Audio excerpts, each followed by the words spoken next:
Hi, and welcome to another edition of Enlightened Espresso. I'm here with Master Chung. Sir. We're going to be previewing or giving you a website address in the future where you can go visit and meditate through your computer or sit with Master and learn that beginning meditation. And our goal is to continue that progression to more intermediate and then hopefully advanced meditation at some point. So actually, we really serious about having more and more teaching and meditation because we found, myself and others found that it's the antidote for a lot of, maybe I would say, irrational behaviors that we see nowadays in the world. Yeah. Well, and I should mention you're doing, or a lot of your followers are coming from around the world soon to do 2 weeks away. Where it's a temporary monk program. You want me to talk about it? Just a little bit, yes. It's interesting. It's called the temporary, but altruism is how to express altruism through being the sangha. And the sangha here is the monks and the nuns. So the community. The community, and usually we have about 200 to 250 monks and nuns. And what they do is they get up very early. They do meditation, they do exercise, and they do learning, and then they go to lunch, and then they repeat. But the whole point is how to be as the mendicants, as the monks and nuns. You do nothing else except you just dedicate your life purely and practice to, we call refine your thoughts, your mind, and be in the such an environment that you have to dig deep. Because you can't go anywhere, you can do anything, dig deep.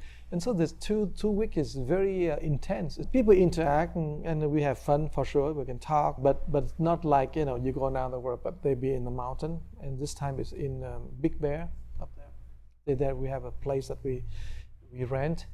And it's very interesting because suddenly you realize that you can't just go horizontal. You have to go vertical and go deep. What do you mean horizontal versus horizontal? Vertical? Meaning you go out, you do shopping, you're talking, you're watching TV, you just expand your mind horizontally. The material world. Connect with people and all that. But vertically, meaning you go onto yourself, deep into your mind and go deeper and deeper and deeper. And it's a place that we call subconscious. It's so dark. The more you go deep in like the ocean, the more you dive into the ocean, it's getting darker and darker and darker. So. And so you have the 2 weeks, and instead of just going anywhere and go vacation, go to Costa Rica or Bahamas, now you have 2 weeks and you go deep, deep, deep inside the ocean of your mind. I'm glad you mentioned through your own intuition that you have activated, I've learned from the previous episodes, into the subconscious, which is what we want to talk about today. Because you said that was that first layer and you termed it the basement. So give us maybe level set, give us some context for the subconscious and what that is. Subconscious, actually, that word is very Western psychology, but in the real Buddhist, we don't have the word called subconscious, we have the word called Alaya consciousness. Alaya is a storage. Alaya? Alaya consciousness. Alaya consciousness meaning the storage consciousness, that meaning it's like the basement now. We throw everything into the basement. So it's a storage consciousness, meaning you put everything there, everything you think, you feel, you interact, and you just simply, all the energy is stored inside. And whenever you do... Is that good energy? Is that, because it feels like boxes you're going to need to unpack everything. At some point. You throw everything in there, you're good and bad. Things that is you not aware of it, but you're doing it, as a cause. So everything's, if you do something, then the energy force always store at the bottom of the consciousness, that basement we call the Alaya consciousness storage. And so it's always there as in form of the energetic seeds, we call seeds. And that seed will manifest when the time comes. So we call cause and effect. So for example, you have a thought, I'm going to hit that man. But that's a thought, that's nothing real. But that thought now, after you strike up that thought, so that thought now, that energy now is stored underneath. Maybe a few years later, you meet that man and suddenly some condition come about, he scold you, he say something bad about you, suddenly that thought, I hate him, now manifest. Okay. So the storage is something very interesting because we keep storing, we keep producing and we're storing and we're producing, we're storing. And it's bottomless. So one time the Buddha go to the ocean and he look at the ocean, the river, the Ganges River. So he's standing there, he look at the ocean, and all the students come and said, Master, why did you stand here and you look at the Ganges River, you say nothing? And the Buddha said, look at the Ganges River. The water keeps flowing, flowing, flowing. But you never see the bottom. You only see the surface. And of course, the water, they keep flowing, and you never be able to see how fast the drop of water flow from here to there. It go into the future, and you never catch it. But the worst is, you can never fathom the bottom of the river. The water getting darker and moving differently, and you don't know. And he said, that is the Alaya consciousness down there. You can't even see it. You can't even know it. That's the basement. Mm-hmm. And now we call basement. Now we call subconscious. Now you don't know how many things we store in your basement, right? You don't. Though in a lot of Western psychology, and I'm sure viewers here have seen a psychologist or a counselor from time to time to talk through issues. It for me, when I've seen one or two in my life, they've said, okay, let's talk about your childhood. Let's talk about your past. Right. And I'm trying to understand. It's the storage. It's that subconscious. Right. But it feels to me like there's almost so much emphasis on the subconscious that you're not working on the now and the future. I guess I'm asking, how would a Buddhist monk view that that perspective? Okay, so it is right out from the Buddhist practice, and that is, if you remember, we talked about the basement and then the first floor and then the terrace, the top floor. So in order to really deal with the storage, we need to bring the light into the storage, because the storage is so dark, right? To bring the light into the basement, then we have to use the light on the top floor. That's the top floor is where you have the light. So bring that light down to the basement. So what do we practice? We practice meditation to activate our intuitions, activate our, we call the wisdom, or we call the prajna wisdom, the wisdom that you look at things as they are without having involved your ego into it. So it's a practice, very simple, it's not very difficult. For example. But why would you do that without your ego? I mean, why can't your ego look at those things? If your ego look at it, then the ego and whatever they're there, they become the vicious cycle, and you have the new story. You spin the new story, and you keep going for on and on forever. It never stops. So is the ego part of the illusion that protects the basement? Yes, the ego is the one who built the basement, who put all the storage in there. You put all kind of stuff. The ego bring all the box in there. So how can you trust the ego to bring all the box out? It's fair, understood. So the interesting part of the whole thing is we have to learn how to look at things without getting involved with it. Now, you see when you go to shopping, like Fashion Island or South Coast Plaza, right? You walk through all the mall and then, oh, that's beautiful. And then what do you do next? Okay, step in. What do you do next? What price is this? Oh, the price is right, then I buy it. You see how one step leads to the other, and you get involved in it. You see something, you get involved with it, and you never be free from it. So learn to be intuitive, meaning you learn to see things without getting involved in it. And so you can see, and slowly, first you see one, but then you see the complete. You remember when you go to South Coast Plaza, you look at something, you only look at that thing. You cannot see the whole picture of this shop. What do they sell? What in there? You don't. You focus on one thing and you consume about that thing.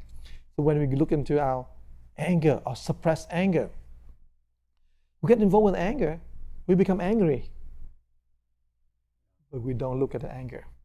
We just simply be taken over by that anger. And so when you begin to clear out the subconscious, the basement, or at least take Let's clarify, what is cleared up? Clear up meaning the ability to see it. Right. When you see the suppressed anger, you see it as it is, the anger disappears. That's what we clear up. Yeah, I guess that's what I'm asking. So why? Why? So when you shine light, right? Mold doesn't grow in the light, right? no. So you're shining light down there, and the basement begins to clean itself up. If I'm hearing you. Exactly. That's a very good way to say the cleanup, because everything is about the guy who brings things in. All right. But the moment you look at the things, the guy disappear. The guy and the thing disappear. Otherwise, you are the guy who brings things in. So the light itself it's very, we call, paradoxical. When you shine the lights into the things, the basement, it disappears because there's nobody else bring things in, nobody else bring things out. It is the guy who think that, oh, I bring things, I store there. That is the illusion. So tell me this: can you go through life without putting anything in your basement? Oh, for sure. And those things, of course, drive me crazy, right? And the only way to be free from craziness is learn how to look at things and not turn by it. Mm-hmm. And the way to not turn by it is what the intuition that we call prajna wisdom is. It's about look at it, just hold our gaze. And if you look from perspective that is so, we call, separate from your ego, then you are looking from the Buddha mind. The Buddha mind is a mind that always present, the knowing. You are the knowing. And maybe it would be helpful to define even, because Buddha wasn't necessarily the name of someone. No. Right? Tell me what Buddha translates to in English. The Buddha translated, Bud is enlightened, awaken. The Buddha is the one who enlightens, the one who awakens. And why awakens? So talk to me. Are we all sleeping right now? No, pretty much like, now let's go back to the basement. It's so dark. And you keep putting things in, Suddenly, if you turn the lights on, you realize that, oops, what's wrong with me? Why don't you put all the things You on? weren't seeing clearly. You're not seeing, you're not be aware of anything, you're in the dark, you're in a sleep. But sometimes the Buddha said, it's like a dream. You're in a dream. Okay. You see all these things. And the most interesting things, you're talking about psychologists, you're talking about you go to therapy, right? You're just talking about it. They are the good tools. They know, they understand what it is. We Buddhists, we only know the practice. The practice how you bring the life from the superconscious into the subconscious. We don't know the detail of all the names and the mode of anger. We don't know exactly all of this, but we know they are down there. And we know how do we bring the lights, that's the practice, how to bring the light above into the bottom. And so, as I grow up in this country and learn about psychology, I really like that psychology offers very good tools, help the Buddhists. So, you know what box you bring in, the name of the box, and you know who bring in. But psychologists probably, they do very best to help us that much. But the Buddhists take another step. Hey, let's try the light to see that it's just a dream. It's just an illusion down there. There's no box. There's no person who carry the box. As we begin some of the meditation portion of this series, will we begin to shine light if we meditate down into the basement? Exactly. Down That's in the what we do. subconscious? Okay. Yeah. The point is this, when you shine the lights and I shine the light, we have a different set of boxes down there.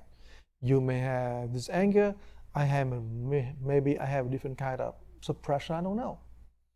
And that's a wonderful thing about Buddhism. We always explore and we're always on the journey to understand ourselves. We don't make a judgment about others.